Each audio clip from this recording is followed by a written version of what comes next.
You know what you're listening to? Is that a trick question? It's the I Still Love This Game podcast with your host, Matthew Damian. He's an idiot. Don't listen to this. He's an idiot.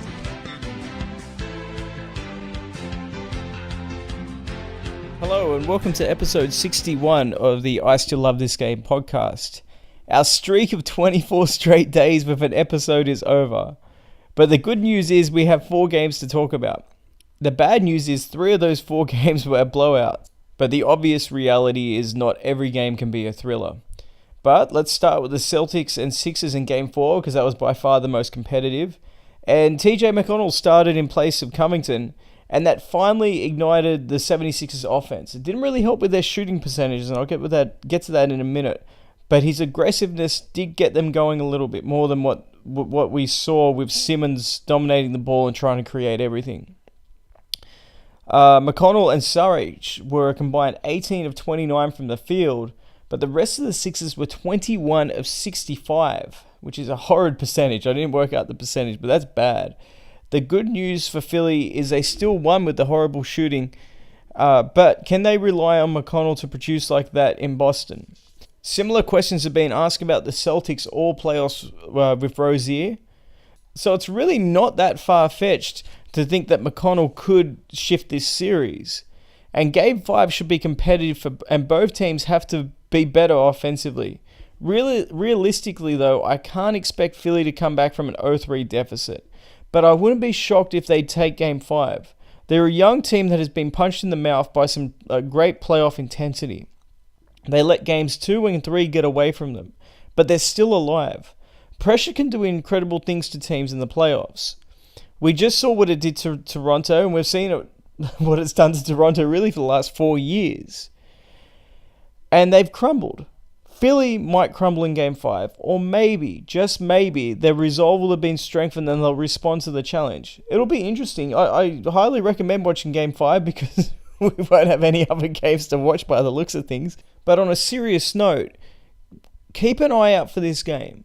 It's not a foregone conclusion. I know you're probably thinking, okay, Boston's still up 3-1. They have 2 home games to close this out. But this is, unless if there's huge injuries to either franchise, this is going to be the rivalry in the East for a long time. And how Philly responds to the pressure and how Boston responds to the pressure, they're under a little bit of pressure too. If they don't win Game 5, all of a sudden that series becomes very competitive, and anything could happen at that point. 3-2. Next game would be in Philly, and then you could go to a Game 7. Back-to-back Game 7s for Boston. And all the momentum would clearly be in Philadelphia's advantage there. But beyond this series, no matter what happens, this is a great window to seeing how good this rivalry could be. So yeah, keep an eye out for it. Next game up, we've got the Pelicans and Warriors. And following a very impressive showing in Game 2, along with a blowout in Game 3 by the Pelicans, the basketball world expected Game 4 to be somewhat of a showdown. What we got was the awakening of the defending champs and their offense. Durant led the charge, but you've got to question the defensive strategy from New Orleans. Drew Holiday is a quality defender. We saw that in the first round. He's an excellent on-the-ball defender. But 6'3" versus 6'11" is always going to be an impossible cover if the offensive player is as complete or as explosive as Durant. There's not a lot of holes in his game. He can take people off the dribble, he can go into the post, he can face up, he can get to the foul line, he can finish at the rim. He's one of the greatest scorers we've seen in NBA history. Can you imagine putting a 5'11" guy on Michael Jordan? That's virtually the equivalent here in terms of a size mismatch.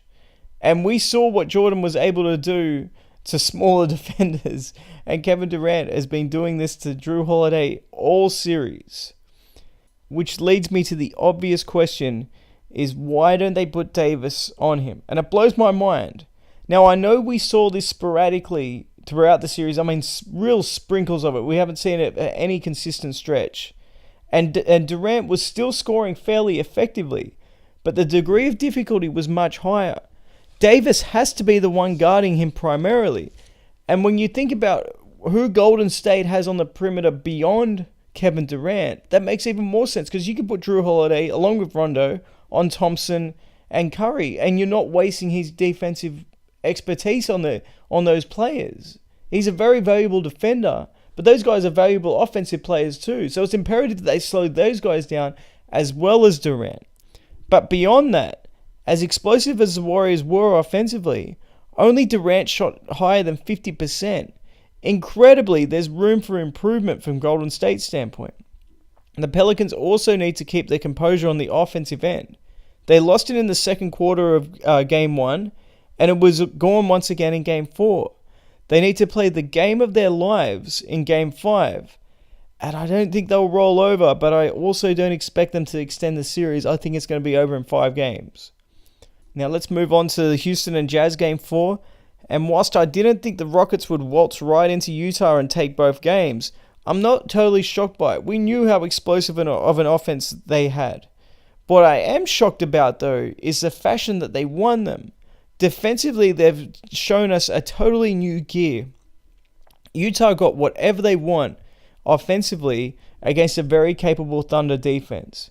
With the exception of the first half of Game 2, the Rockets have shut them down.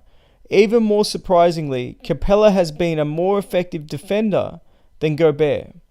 As much as I've enjoyed watching the Jazz, we have to face the reality that they've run out of petrol on the offensive end. Or gas for the American listeners, sorry.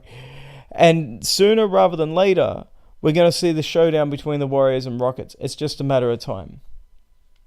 What we don't have to wait any longer for, and thank God, is the end of the Raptors and Cavs series. And we saw the musical starting lineups for Toronto again. But I'll give them credit for not throwing in the towel prior to the game. But that came later. The Raptors actually showed some signs in the second quarter. But the barrage of body blows just wore them down. If it wasn't LeBron, it was Kevin Love. If it wasn't Love, it was Smith. If it wasn't Smith, it was Korver. This game turned into a thrashing, and it was a symbolic end to the season and possibly era for the Raptors. All the talk now centers on LeBron and his level of play. I said early in the season, and I'm talking way before even Isaiah Thomas was even considered to come back to this team, that he looked the best that he's ever looked offensively. He's continued this into the playoffs. But here's the kicker. We don't know what to make of it. And when I say we, I'm talking about rational basketball fans. The people that worship him think it's the greatest stretch we've ever seen anyone play. And the people that despise him think it's a result of a weak competition. Either of them could be right. We just don't know what the answer of this will be until the NBA Finals.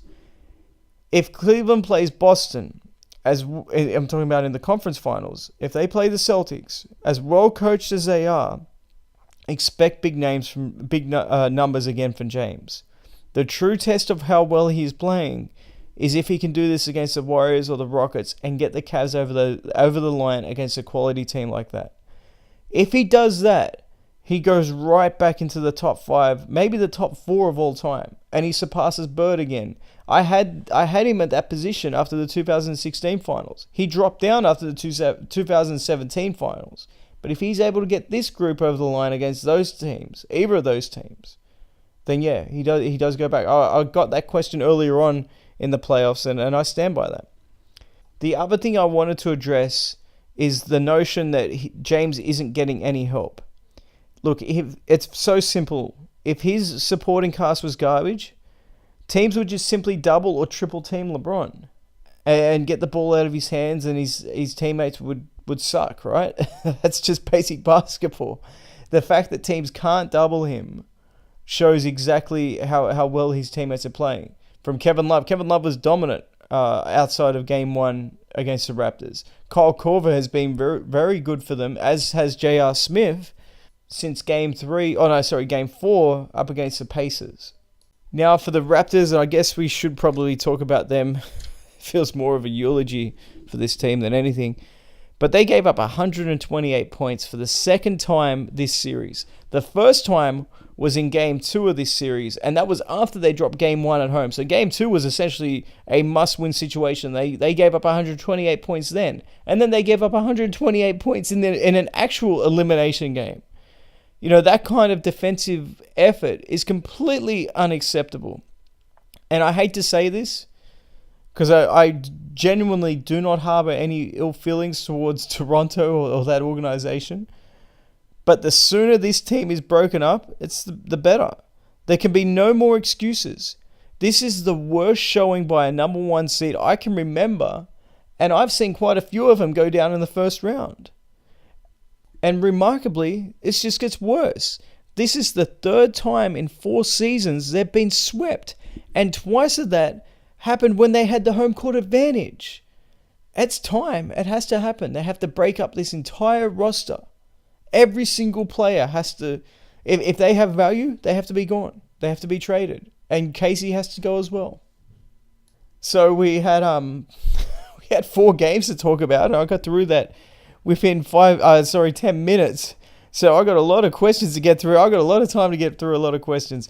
And as you can probably imagine, there's quite a few games relating to LeBron's legacy up against Jordan's legacy. This question will not go away, so I may as well just milk it. Let's start with Jordan never played with Hall of Famers and LeBron never will. That's why Jordan is 6 from 6 in the finals.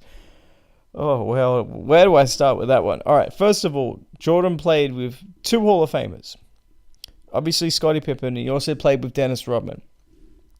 When the Bulls picked up Dennis Rodman, no other team, including the team that he was currently on, the San Antonio Spurs, wanted him. They were able to trade him for Will Perdue. Will Perdue was a third-string center on the Bulls during their first three-peat.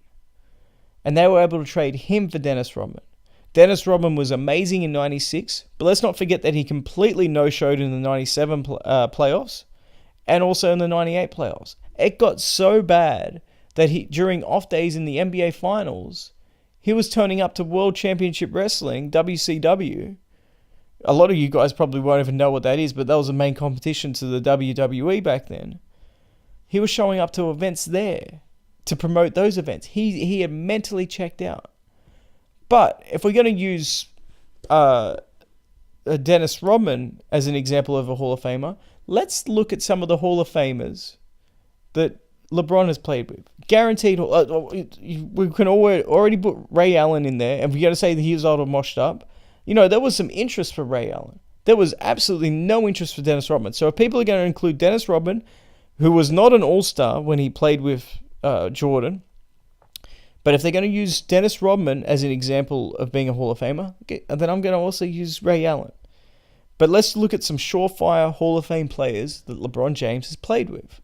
Dwayne Wade, obviously. The fact that I even have to mention his name shows this question's ridiculous. Dwayne Wade. Chris Bosh. And if you want to question his credentials, look at how many All-Star appearances. He's got gold medals. He's got championship rings. Usually it only takes one of those players to be dominant in those criteria to make it. He's got 3 of them. He is definitely going in the Hall of Fame. Kevin Love, also going to the Hall of Fame. Kyrie Irving, also going to the Hall of Fame. LeBron James, whether you guys like it or not, has played with more Hall of Fame players than what Michael Jordan has. And while we're on the question of Jordan, LeBron, Hall of Famers, there's another question. Jordan never beat a team with 3 or more Hall of Famers. LeBron beat the Spurs with 4, Oklahoma City with 3, and Golden State Warriors with 3. Okay. Jordan did beat a team with 3 Hall of Famers. You may have heard of them before. It's called the Detroit Pistons. Rodman, Isaiah Thomas, and Joe Dumars. All 3 of those guys Hall of Famers. Want to know what happened when the Pistons beat them, 3 years in a row, I think it was? But Jordan got over the top of them. They swept them. They swept them so bad that the Pistons walked off with, I think there was a minute left on the court in Game 4. One of the more pathetic examples of sportsmanship, and considering that they were a championship team, that says a lot about their character. Anyway, so right there, your argument's flawed. I'm sorry, but it is. LeBron beat the Spurs with 4. That's pushing it. That is really pushing it, because in 2013, Duncan was well and truly past his prime. Tony Parker tore his hamstring. I think it was after Game 1. I think it was in Game 2. Manu wasn't anywhere near as effective as what he was in his prime. and Kawhi Leonard wasn't even an All-Star. So if you want to, split hairs and say that they had 3 Hall of Famers, I'm happy for that. But to put Kawhi Leonard in that group of Hall of Fame players when he wasn't even an All-Star then, and there's no guarantee that he's going to become a Hall of Fame player. He's not a surefire Hall of Famer. Not at this stage. That's ridiculous. So yeah, you're really pushing it with that one. Oklahoma City with 3. Just like I said with Kawhi Leonard, James Harden was coming off the bench and he wasn't an All-Star. So that's pushing it too, right? If you want to say Durant and Westbrook, sure, because they were All-Stars and they carried that team. But come on.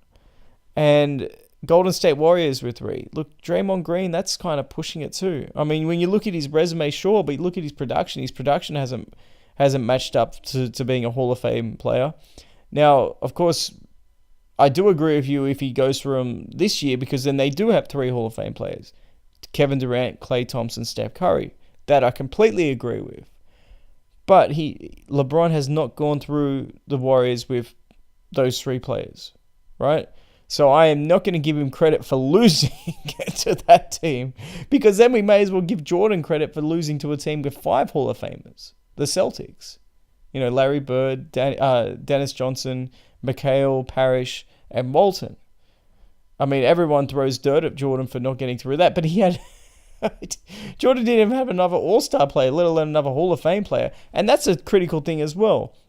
LeBron did go through Oklahoma, and he did go through the Spurs. But guess what? As I mentioned in the previous question, he was playing alongside not Ray Allen against Oklahoma, but he did up against the Spurs. But beyond that, he had Bosh and Dwayne Wade. So there's 2 Hall of Famers right there. So a team with 3 Hall of Famers beat a team with 3 it's really pushing it too. Beat a team with 3 Hall of Famers, one of which wasn't even starting because he was nowhere near his prime. But okay, for argument's sake, one team has 3 Hall of Famers, the other team has 3 Hall of Famers. They're not getting credit for that. That's ridiculous. That's absolutely insane to try and say that LeBron carried his team through to beat a team of Hall of Famers when he had Hall of Famers himself. The levels of inconsistency here are just... it is what it is, man. It is what it is. One more question with the LeBron Jordan topics before I go insane here.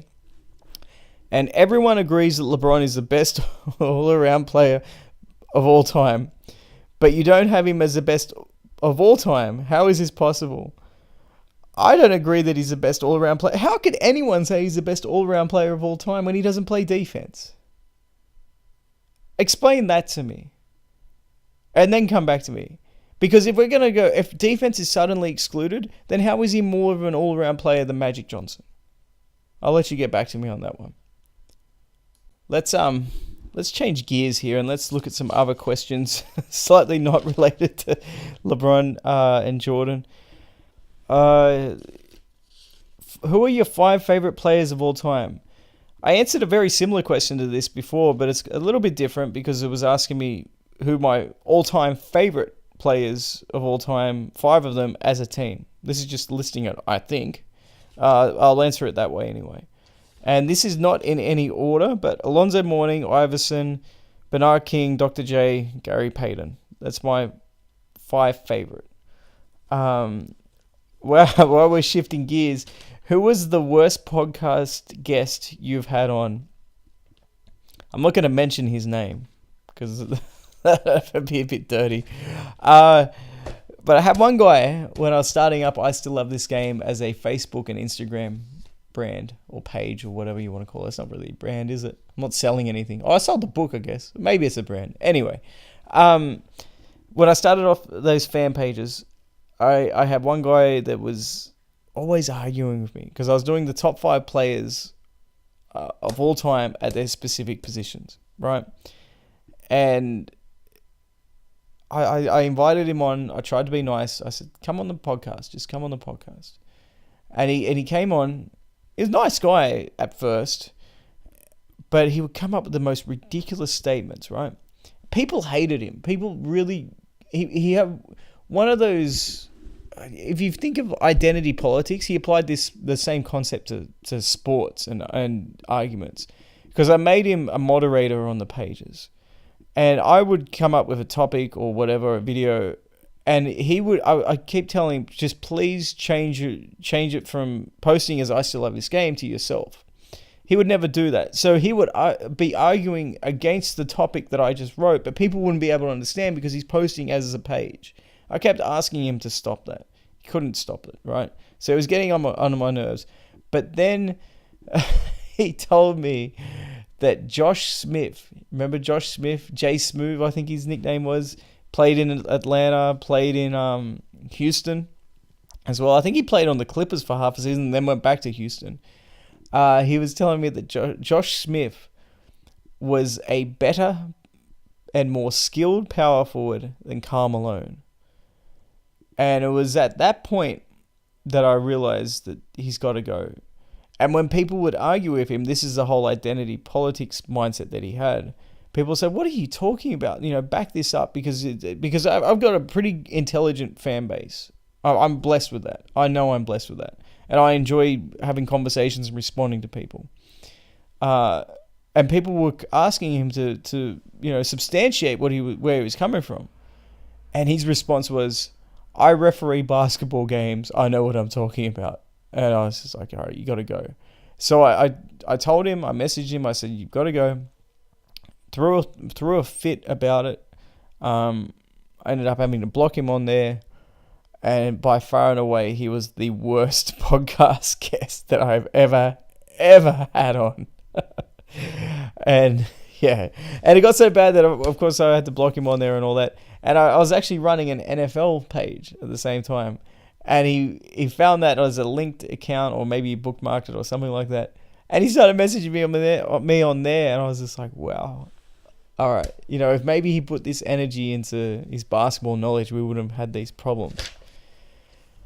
Next question. If you got the number one pick, who do you take, Magic or Shaq? That's a good question. I would go with Magic, though. Absolutely Magic, regardless of era, too. And the reason I go with Magic is he had the determination to make his game better. Shaq, I never really saw that. Even when he won a title and he's dominant, he still only did it with 2 or 3 post moves, and that's being generous. Couldn't make a foul shot, consistently at least. He was terrible defensively. He could patrol the rim and the paint pretty well, but in pick and roll situations, he was so vulnerable. So I can't even give him the edge defensively, which is Magic's biggest weakness. Magic made his teammates better. He knew what his teammates needed. He had a very good sense of the game. Of course, he had his moments of failure too, like, tragic Johnson, but nothing in comparison to Shaq. One of the most incredible things about Shaq, everyone calls him the most dominant ever, right? Think about this. In his first 6 playoff runs, when his team was being eliminated, and I've worked this number out because I couldn't believe this when I was thinking about it. His teams were 1 of 23 in those series. 5 of those series were a sweep, and the only other series that wasn't a sweep was the 97 series against the Jazz. So we're talking about the 96 Bulls sweeping him. We're talking about the 95 Rockets sweeping him. We're talking about the 94 Indiana Pacers team sweeping him. We're talking about the 98 Jazz sweeping him, or the 99 San Antonio Spurs sweeping him. 1 and 23. What does that tell you about the flaws in this man's game? Magic Johnson, Tragic Johnson, you want to bring that up? I'm going to bring up that 1 and 23 record. Now, speaking of bad playoff records, if the Rockets make the conference finals, does this mean Chris Paul is a top 3 point guard of all time? And since when, I would love to know this, but since when has been making the conference finals an essential criteria for a point guard being the top 3 at his position? Boy, oh boy. We talk about James Harden having playoff failures. He's been to the NBA finals. He's been to the conference finals. What about Russell Westbrook? Same deal. Man, oh man, obviously the people want Chris Paul to succeed and for his career, but I want to see him win a championship. I do not want to see him just make the conference finals. What happens if he makes the conference finals and gets swept? What good is that to his legacy? So no, absolutely not. Even if he wins a title, I'm not sure if that puts him in the top 3 point guards of all time. You've got Magic, you've got Isaiah Thomas, you got Steph Curry, who's got 2 rings as well. I mean, those 3 by themselves, I'm not even talking about guys like John Stockton or Jason Kidd or players of that nature. Oscar Robinson, if you want to put him at a point guard position. He can play either the point or the shooting guard. So I don't even think he qualifies then, even with a ring. Maybe 2 rings and you can really throw him in there. It'd be right up there with Isaiah and Steph Curry at that point. But yeah, boy, oh boy, just making the conference finals. Man, Jeff Teague made the conference finals. What is he then? Top 5? Oy. And speaking of point guards that have never won championships, if Steve Nash never left the Mavs, does he get a ring? Yeah, maybe. Actually, you know what? That's a good question. That's a fantastic question. I think maybe they win in 2006. That was the year they blew their 2-0 lead to the Miami Heat and Dwayne Wade and Shaq and Alonzo and Pat Riley. So I think maybe they win that year with Steve Nash. But even in 2011, that team, the whole identity of that team was defense, along with Dirk Nowitzki. I mean, you had some great defensive talent on that team. You had Jason Kidd. You had Jason Terry, who was a decent defender off the bench. You had Shawn Marion. You had Deshaun Stevenson. You had Tyson Chandler. And of course, Rick Carlisle was coming up with all fantastic schemes to, So I'm not too sure if Steve Nash would be a good fit for that roster. But the 2006 roster, he would have been perfect for him. I'm trying to think who the starting point guard was for that 2006. I know Devin Harris was on that team. Maybe was he starting at point guard for them? If he was starting for point guard for the Mavs, then sure, absolutely. I've got no question in my mind whatsoever that you replace Devin Harris, a very young Devin Harris, with Steve Nash. That they would have beaten Miami. It probably would have been a very quick series too. And we're going to finish up with a question about what do I think about Donovan Mitchell's comments for Harden after Game 4. I'm assuming that they're talking about where he was walking back to the locker room and he was talking about James Harden. If that's how you win an MVP, then he doesn't want anything to do with it. I like it, but at the same time, I don't like it. I like the pride and the professionalism and the respect for the game that Mitchell has in that standpoint. He's not looking for a shortcut or a flopping or trying to initiate contact. There is a genuine respect for the game, which I absolutely love. The part that I don't like about it is he's getting a little bit too frustrated. The series isn't over yet. Don't get that frustrated when the series isn't over. Don't let it get to your head like that because you've already lost then. That's the only other part I didn't like about it. But I absolutely loved his respect for the game in that regard. And speaking of things being finished, we're going to wrap the episode up there. We have 2 games tomorrow. We have the Pelicans versus Warriors. I do think the Warriors take care of business. I think the Pelicans will go down swinging. But the way that they have been defending with their matchups, that they just don't have any answers. If they put Davis on Durant and if Davis can slow down Durant, they have a real good shot at winning Game 5. But I don't think, for whatever reason, they haven't gone to that matchup. I don't know why. I don't know why they're avoiding it. But when you're down 3-1 and you're on the road, what do you have to lose? But yeah, so we haven't seen that switch yet. And I'm not confident we're going to see that switch. I would love to see it. Prove me wrong, Alvin Gentry. Prove me wrong. And the other series, of course, is the Rockets versus Jazz. And I think the Jazz have just run out of offensive steam. I don't think they can get over the line. I hope they do, because I like watching them. They're a good little fighting team, and they will get better once they start building around Mitchell. They know the gem they have. They know what kind of player he is now, and they will start building around him. They'll get better. But yeah, their season will end tomorrow. Thanks for watching, guys. I hope you enjoy the games tomorrow. Hopefully they will be a little bit more competitive than the games that we're just talking about. But take care, and I'll catch up with you guys soon.